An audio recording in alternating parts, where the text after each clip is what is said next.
Hello, and this is Carlos Ramos, and I'm doing a video cast for assignment 2.1 for TED 682. Professor in charge of this course is Dr. Dickinson. And once again, this video cast is in regards to or commentary for the video Going Paperless, Diverse Learning with iPads and Apps at Monte Vista Christian School in Watsonville, California. So as I watched the video, I was very excited to see how technology has become a huge part of the classroom. It always has, to be honest with you. Simple things as back in the day, teachers were just happy to have a set of textbooks. But now, as technology increased, things like an overhead projector, LCD projector, a document camera, a laptop, all of these different things are technologies that are used in the classroom, and obviously now even students are allowed to bring in laptops. However, in this video, Going Paperless, it is very interesting to see that a good majority of the school, or at least a good percentage of the students, have taken on the use of iPads in the classrooms along with the teachers. So here are some of the benefits that I saw in the video. So obviously there is a less consumption or use of paper, which overall from a global standpoint, that's good for the environment. Less paper means less having to throw away or the consumption of paper. Instant access to data, that I loved. The fact that there is instant access to data both to the teachers and to the students is a very beneficial tool for both parties involved. And obviously, it provides the teacher the opportunity to add resources to their lessons so that their lessons can become enhanced, or simply email and link up with another student and send them any additional resources that they might have. Plus, obviously, from the resource standpoint, as seen on the video, as a student is listening to a lecture that a teacher is providing, they themselves also have the opportunity to look up any resources that can supplement or enhance their learning as they are listening to a lecture.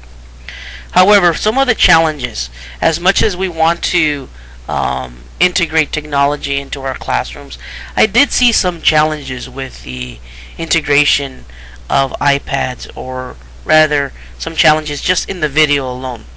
So what would happen if you're in the classroom and your iPad dies out?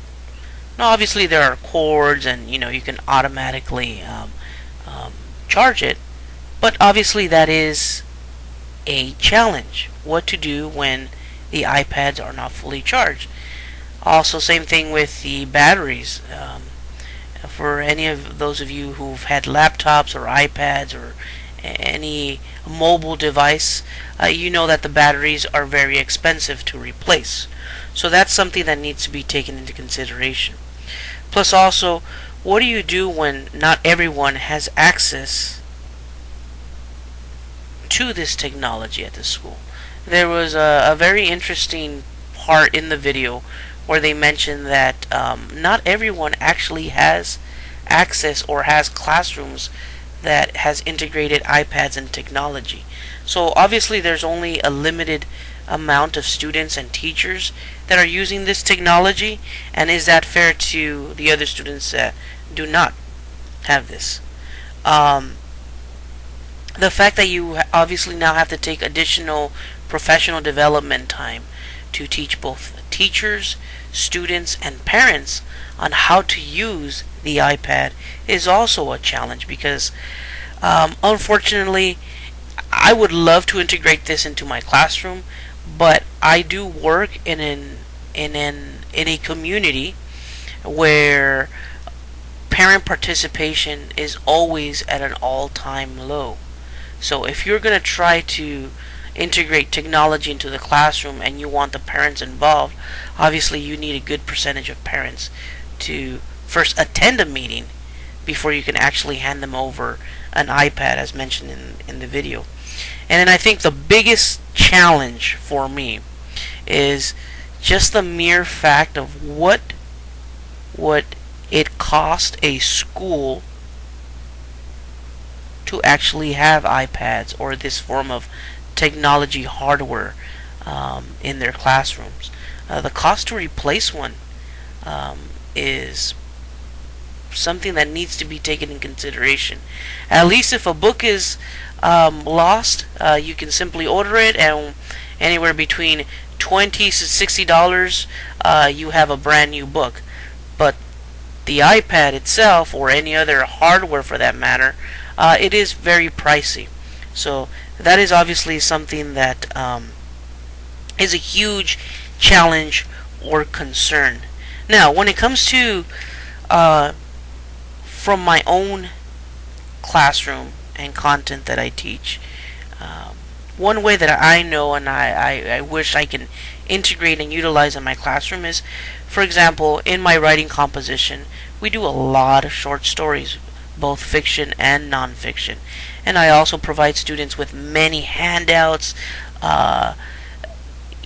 diagrams, and all these just different things that make the classroom and the lesson a lot more engaging.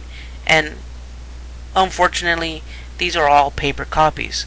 So I would love if I can, instead of making a reader, which is just a big book with all of this information, if I can make a digital reader, and that'll just cut back on the amounts of paper that I utilize in my classroom. Also, if I was able to integrate this form of technology resource in my classroom, I can also, whenever we do a short story, there are plenty of videos, reenactments online that I can link up my students, so that not only do they have the text form of the story, but they also have a visual to go along with it. At least that way they can enhance their learning. They can visualize what is going on in the classroom. I really do appreciate the opportunity for students to take notes as they are writing. I mean, students are already told in my classroom that as we are reading to take notes, but this just streamlines everything.